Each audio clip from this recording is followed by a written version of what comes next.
example. So let's learn how to divide whole numbers by decimal. For example, you have 64 divided by 0.8. What this means is that you are dividing 64 by a number that is 10 times smaller than it. How do I know? 0.8 is 8/10, which means that the quotient, whatever we would get, will be 10 times more. Right? So let's see, how do we go about it? Just divide the whole numbers. 64 divided by 8, which gives me 8.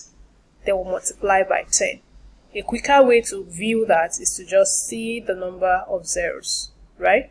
So the answer here will be 80. Let's see another example.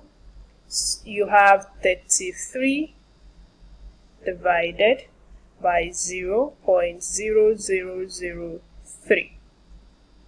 What do? The number of zeros, 1, 2, 3, 4. That's actually that's 10,000, right? I'm going to be multiplying the quotient of my whole number by 10,000. So these are the whole numbers, 33 divided by 3, which gives what? 11. So 11 times 10,000 would have 11. 1, 2, 3, 4. 4 zeros, right? So we have 110,000.